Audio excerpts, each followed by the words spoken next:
Hello everyone, welcome back to my YouTube channel. Thank you Kajal for requesting this topic on collective bargaining. Collective bargaining एक काफी बड़ा chapter है। It is so what we will do, we will cover this collective bargaining in 3 lectures. हम 3 lectures में इसको cover करेंगे। ये उसका पहला पार्ट है जिसमें आज हम उसके मीनिंग, उसके फीचर्स और उसके इंपॉर्टेंस के बारे में बात करेंगे। So let us begin. So the first question is obviously what is collective bargaining? Collective bargaining होता क्या है? तो डेल यॉर्डर ने इसको डिफाइन किया था and he defined it as a situation in which the essential conditions of employment are determined by the bargaining process undertaken by the representative of the group of workers on the one hand and on the one or more employees. अब ये पढ़ने में बहुत ही confusion से भरा लग रहा है, याद करना भी मुश्किल लग रहा है। थोड़ा सा इसको डिकोड करके समझाता हूं मैं आपको। बेसिकली होता क्या है, on one side you have management, on one side you have employees और लेबर।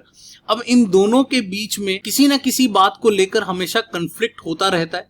वो जो कंफ्लिक्ट होता है वो अक्सर जो होता है that is related to essential conditions of employment.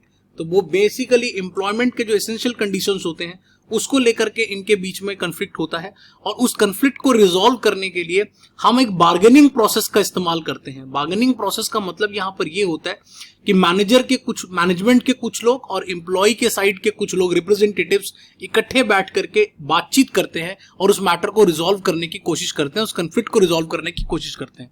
So that is what this definition says. एक और डेफिनेशन की बात करते हैं जो फ्लिपो ने दी थी। फ्लिपो ने कहा it is a process in which the representatives of the labour organisation, मतलब जो लेबर के लोग हैं उनकी representatives and the representative of the business organisation, मतलब जो मैनेजमेंट के रिप्रेजेंटेटिव्स हैं वो, and they attempt to negotiate a contract or agreement. That means वो आपस में negotiations करते हैं, वो आपस में बातचीत करते हैं और negotiate करके किसी contract या किसी agreement तक पहुंचने की कोशिश करते हैं। So it basically specifies the nature of employer union relationship. तो कहने का मतलब ये है जो collective bargaining है, it's a process of resolving conflict between employer and employee in which they negotiate together and to reach out to a agreement or reach out to a contract. तो इन इस वेरी नटशेल अगर हम इन दोनों definition को summarise करें तो आप ये वाले डेफिनेशन से समझ सकते हैं। Let's talk about the features of collective bargaining. अब इसके फीचर्स की बात कर लेते हैं। जो पहला फीचर है that is it's a collective process. Collective process मतलब the representatives of both management and employees participate in it. Obviously जैसा मैंने आपको जस्ट बताया कि मैनेजमेंट के भी कुछ लोग और एम्प्लॉई या लेबर साइड के भी कुछ लोग, दोनों साइड के लोग इसमें पार्टिसिपेट करते हैं, इसीलिए यूनिलैटरल नहीं होता, ये कलेक्टिव प्रोसेस होता है। The second thing is it's a continuous process. ऐसा नहीं होता कि आप एक बार कलेक्टिव बार्गेनिंग करते हैं और उसके बाद प्रोसेस खत्म हो जाता है। ये लगातार ये प्रोसेस चलता रहता है, बिकॉज किसी न किसी इशू को लेकर, किसी न किसी मैटर को लेकर अक्सर एम्प्लॉइज और एम्प्लॉयर के बीच में कुछ ना कुछ कंफ्लिक्ट चलते हैं, कुछ ना कुछ प्रॉब्लम्स आती हैं, और वहां पर नेगोशिएशन या कलेक्टिव बार्गेनिंग आपको बहुत हेल्प करता है। तो ये कंटिन्यूअस प्रोसेस है, लगातार बातचीत होती रहती है, लगातार मीटिंग्स होती रहती है between management and the labour unions. Involves not only the negotiation of the contract but also the administration और द एप्लीकेशन ऑफ कॉन्ट्रैक्ट। मतलब क्या हुआ? मतलब ये हुआ कि सिर्फ नेगोशिएशन ही नहीं करनी, मतलब ये नहीं कि सिर्फ बातचीत करके हमें कॉन्ट्रैक्ट तक पहुंच जाना है, हमें यह भी देखना है कि वो जो कॉन्ट्रैक्ट बनाया गया है उसको एडमिनिस्ट्रेशन प्रॉपरली फॉलो कर रही है या नहीं कर रही, या लेबर उसको प्रॉपरली फॉलो कर रहा है या नहीं कर रहा। मतलब आपको यह भी देखना है कि कॉन्ट्रैक्ट प्रॉपरली इन्फोर्स हो रहा है या नहीं हो रहा। तो कलेक्टिव बार्गेनिंग में यह भी एक प्रोसेस काफी इंपॉर्टेंट हो जाता है। नेक्स्ट फीचर है that it is flexible and dynamic process. The parties have to adopt a flexible attitude throughout the process of bargaining. Obvious सी बात है, जब हम बार्गेनिंग की बात करते हैं तो बार्गेनिंग का मतलब क्या होता है कि दोनों पार्टीज को थोड़ा थोड़ा झुकना पड़ेगा, नेगोशिएशन होगी। ऐसा नहीं होगा कि आप सिर्फ मेरी बात मान लोगे या मुझे अपनी बात मनवा लोगे, इस तरह से ये काम नहीं होता। यहां पे काम कैसे होता है? बिकॉज यू बार्गेनिंग, आप अपने अपने पोजीशन से थोड़ा थोड़ा, मैनेजमेंट भी थोड़ा थोड़ा अपने आप को फ्लेक्सिबल रखती है और लेबर भी अपने आप को थोड़ा थोड़ा फ्लेक्सिबल रखती है ताकि वो एक एग्रीमेंट तक पहुंच जाए। It is a method of partnership of workers in management. Obviously collective bargaining के थ्रू जो वर्कर्स होता है वो पार्टिसिपेट कर पाता है इन द मैनेजमेंट डिसीजंस, चाहे किसी भी तरह का ये डिसीजन हो रहा हो। फॉर एग्जांपल कि वर्क का शेड्यूल बदलना है या वेजेस को चेंजेस करने हैं या किसी भी तरह के वर्किंग कंडीशंस में चेंजेस करने हैं, मशीनरी चेंज होना है, इन सभी चीजों में कलेक्टिव बार्गेनिंग के थ्रू वर्कर्स भी कंट्रीब्यूट कर पाते हैं और वो मैनेजमेंट के डिसीजंस में अपने रोल को दिखा पाते हैं। अगर इसको हम और थोड़ा सिंप्लीफाई करें तो it is a give and take approach, not intake और लीव अप्रोच। कहने का मतलब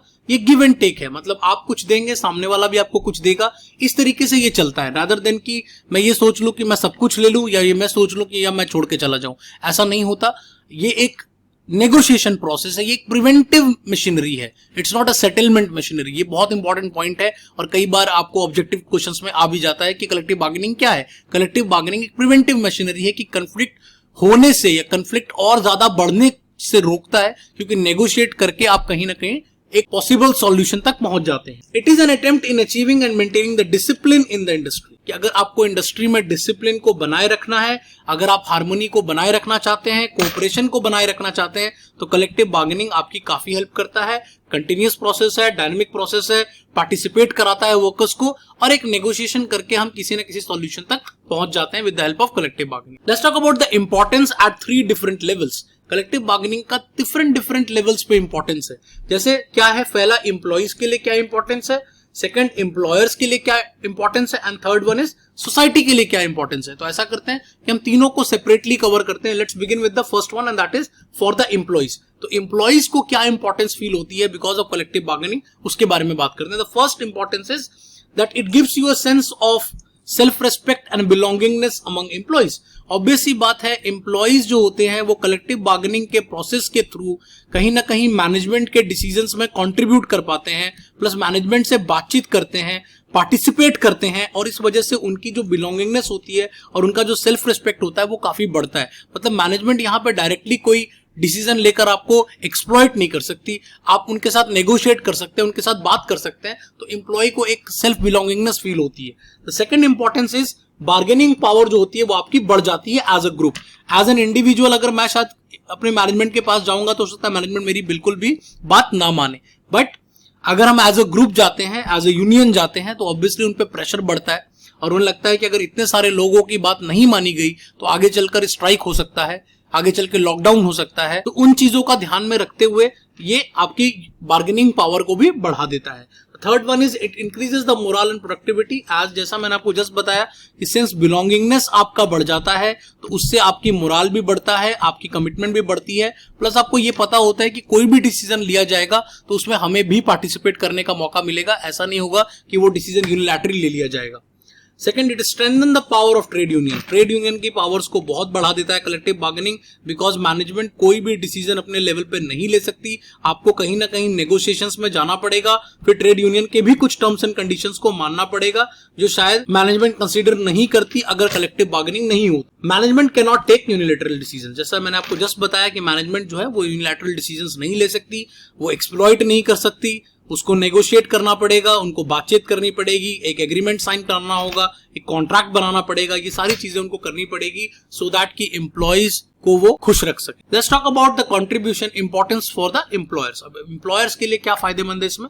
सबसे पहला, it's due to continuous discussion with the employees the employer get the higher productivity. जैसा कि अगर एम्प्लॉइज की प्रोडक्टिविटी बढ़ती है तो ऑब्वियसली उसका फायदा जो होगा वो किसको होगा? एम्प्लॉयर्स को ही होगा, बिकॉज प्रोडक्शन रेट बढ़ जाएगा, क्वालिटी प्रोडक्शन बढ़ जाएगी, प्रोडक्टिविटी बढ़ जाएगी, एफिशिएंसी बढ़ जाएगी एम्प्लॉइज की। और अगर ये सब कुछ होता है तो एम्प्लॉइज के मोरल को बूस्ट होने से कहीं ना कहीं कॉर्डियल इन्वायरमेंट क्रिएट होता है जो मैनेजमेंट के लिए बहुत प्रोडक्टिव हो सकता है।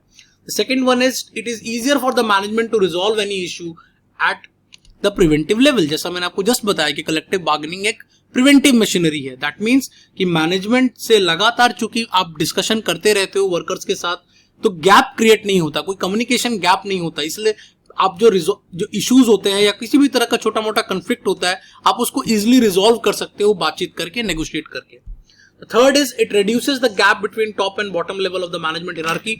अब ऑब्वियसली ऊपर टॉप मैनेजमेंट पे जो लोग बैठते हैं और जो बॉटम लेवल पे जो लेबर होती है उनके बीच में कई बार गैप बहुत ज्यादा बढ़ जाता है, जिसकी वजह से लेबर कभी समझ ही नहीं पाती कि मैनेजमेंट चाहती क्या है और मैनेजमेंट कभी समझा नहीं पाती कि उनकी एक्सपेक्टेशंस क्या है, और इसी वजह से प्रॉब्लम होती है। तो इस वजह से collective bargaining is a good process जिसमें कि जो गैप होता है वो कहीं ना कहीं कम हो जाता है, बिकॉज मैनेजमेंट और लेबर आपस में एक दूसरे के साथ कॉन्ट्रीब्यूट करती है, बात करती है, आपके हियरार्किकल स्ट्रक्चर के कम्युनिकेशन गैप को कम करने में काफी हेल्प करता है।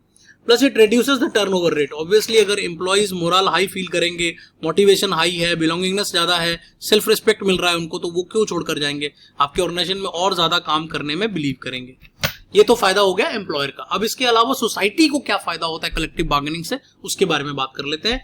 सबसे पहला फायदा ये है कि इंडस्ट्रियल पीस आती है सोसाइटी में, कि लगातार कोई कंफ्लिक्ट हो जाए, लगातार कोई स्ट्राइक हो जाए तो उससे ऑब्वियसली एक पूरा हार्मोनी खराब होता है, कॉर्डियल एनवायरनमेंट खराब होता है. So in that perspective industrial peace achieve करने में बहुत हेल्प मिलती है कलेक्टिव बार्गेनिंग में, and that too with just a discussion, and that too just with the negotiation. आप नेगोशिएशन या डिस्कशन से ही उस प्रॉब्लम को रिजॉल्व कर सकते हो.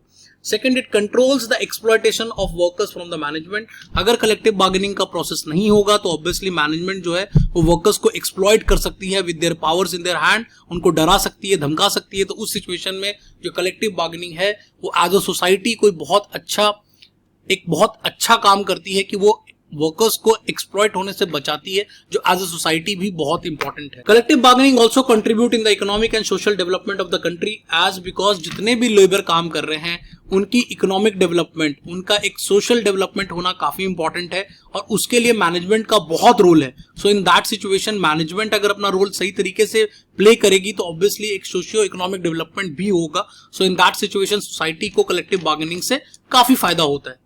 And last but not the least, it creates a sense of equality in the society.